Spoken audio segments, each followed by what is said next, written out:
மகாபெரிவா திருவடிகளே சரணம். நம்ம எல்லாருமே ஒரு சராசரி மனிதர்கள். நமக்குன்னு நிறைய ஆசைகள் இருக்கும்.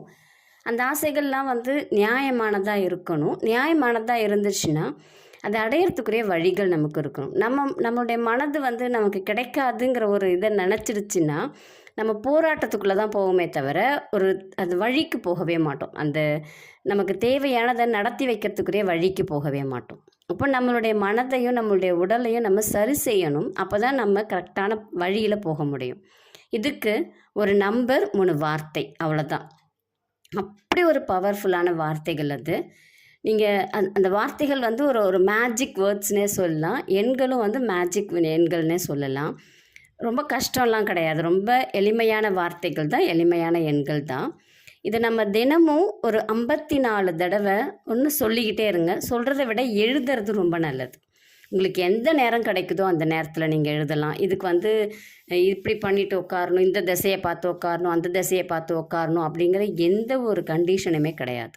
ரொம்ப எளிமையானது. எண்கள் இந்த உலகத்தை ஆட்டி படைக்குதுன்னு சொல்லலாம் இல்லைங்களா? எண்களுக்கு என்ன பவர் இருக்க போது நம்ம யோசிக்கலாம். நம்ம ஃபோன் போடுறது எண்களில் தான் போடுறோம்.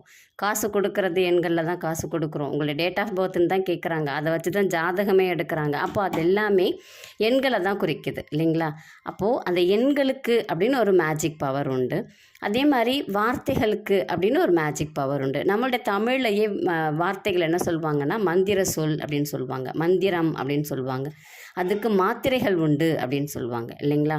அப்போது அதுக்குரிய பவர் அப்படிங்கிறது இருக்குது. இப்போ நம்ம என்ன செய்ய போகிறோம் அப்படின்னா அந்த மேஜிக்கை நம்ம யூஸ் பண்ணிக்க போகிறோம். நீங்கள் தினமும் ஒரு 54 தடவை எழுதுனீங்கன்னா போதும். இல்லை நீங்கள் சொல்லுங்கள், உங்கள்கிட்ட என்ன பேனாக இருக்கோ அதில் எழுதுங்க. நீங்கள் இதுக்காக போய் க்ரீன் பென் வாங்கணுங்கிறதெல்லாம் இல்லை. உங்கள்கிட்ட நீல கலர் பென் இருக்கா, நீல கலரில் எழுதுங்க. இல்லை ரெட் கலர் பென் இருக்கா, ரெட் கலர் பெனில் எழுதுங்க. என்னென்னு பார்த்தீங்க அப்படின்னா 1176 1176 1176 அப்படிங்கிற நம்பர். அது கூடயே சேர்த்து divine count together, divine count together 1176 divine count together. இதை மட்டும் நீங்கள் 54 தடவை தினமும் எந்த நேரம் வேணாலும் எழுதுங்க. உங்களுக்கு ஏதாவது ஒரு நோட்டு போட்டுக்கோங்க இதுக்குன்னு சின்னதாக. அந்த நோட்டில் நீங்கள் எழுதிக்கிட்டே வாங்க. ஒரு வாரம் எழுதுனீங்கனாலே உங்கள் மனதிலையும் மாற்றங்கள் வரும், உங்கள் வாழ்க்கையிலுமே மாற்றங்கள் வரும். உங்கள் வாழ்க்கையில் மனதில் மாற்றம் வந்துருச்சுனாலே வாழ்க்கையில் தன்னால் மாற்றங்கள் வரும். ரொம்ப எளிமையான வழி. இன்றைக்கி யார் யாரெல்லாம் பிறந்த நாள் கொண்டாடுறாங்களோ இல்லை திருமண நாள் கொண்டாடுறாங்களோ அவங்க எல்லோருக்கும் நம்மளுடைய மனமார்ந்த நன்றிகள், வாழ்த்துக்கள். நன்றி, வணக்கம்.